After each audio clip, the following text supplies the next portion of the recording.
सगळ्यांचं खूप खूप स्वागत पुन्हा एकदा माझ्या चॅनलवर. इंस्टाग्राम अकाउंट आहे रोमिंग रीत, फॉलो करा.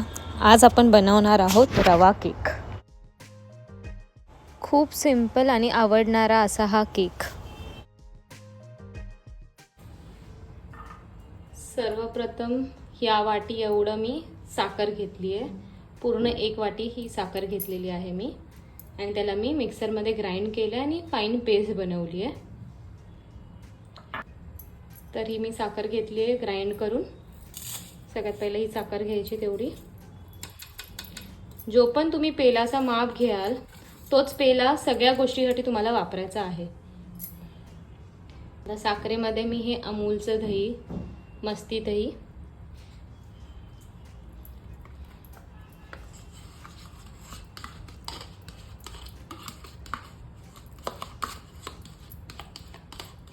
हे पूर्ण मी दह्याचं पॅकेट टाकलेलं आहे. वाटी मी दही घेतलेलं आहे. एवढं दही मी अजून ठेवलेलं आहे, पूर्ण दही टाकलेलं नाहीये. आता आपण याला चांगलं मिक्स करून घेऊया.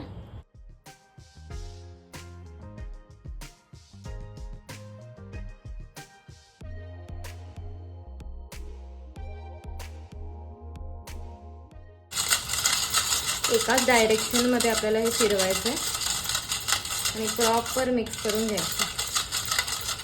आतापर्यंत आपण टाकले 200 ग्राम दही. जेवढी वाटी साखर घेतली आहे तेवढंच वाटी दूध घ्यायचं आहे. आता मी थोडंसं दूध साईडला ठेवलेलं, तेही दूध मी आता ह्यामध्ये टाकत आहे.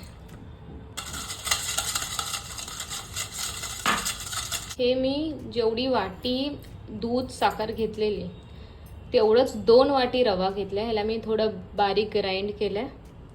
ह्याला आपण हळूहळू करून याचा रवा टाकायचा. हे असं मिक्स करायचं.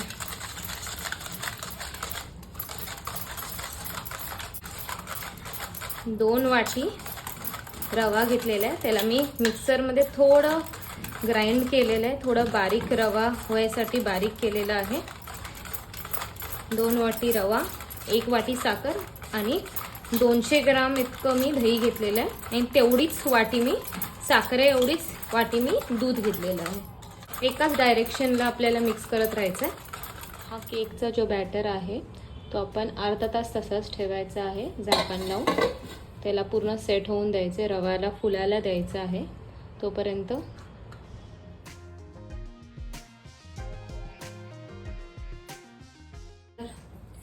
आपण हे थोडं दिसते तुम्हाला कसं बॅटर झालं. आता आपण ह्या बॅटरमध्ये बाकीचे इन्ग्रेडियंट्स टाकून घेऊया. आपण 1 टेबलस्पून बेकिंग सोडा टाकलाय, 2 टेबलस्पून बेकिंग पावडर टाकली. आपण थोडासा मैदा टाकलेला आहे.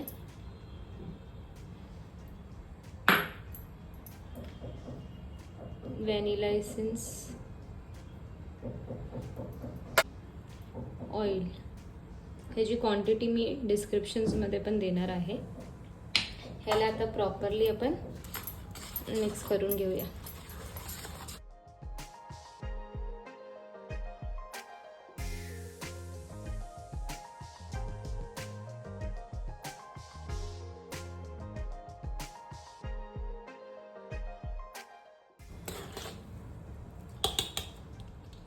आता हे प्रॉपर असं मिक्स झालेलं आहे.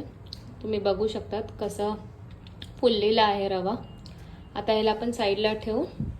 एका बाउलमध्ये ज्यामध्ये आपण केक पोर करणार आहे त्याला आपण ग्रीसिंग करून घेऊया. आपण घीची किंवा बटरची ग्रीसिंग करू शकतो. आता आपण ह्याला पूर्ण ग्रीसिंग करून घेणार आहे. मी ही घीची ग्रीसिंग करते.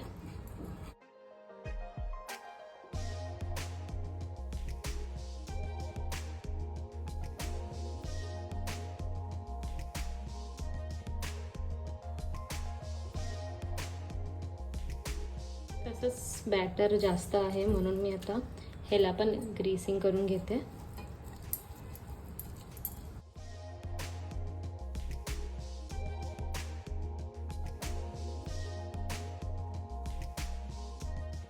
मैदा ही आपण थोडासा स्प्रिंकल करून घेणार आहे साईडला पण.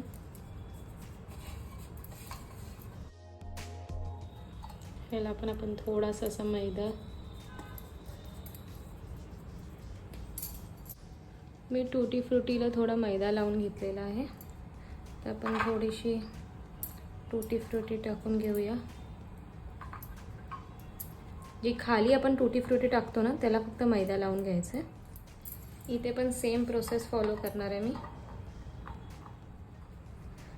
पोर करूया.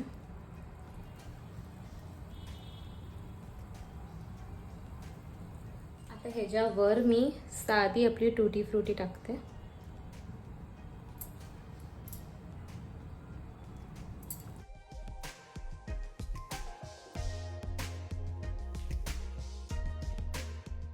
चीज टाकली.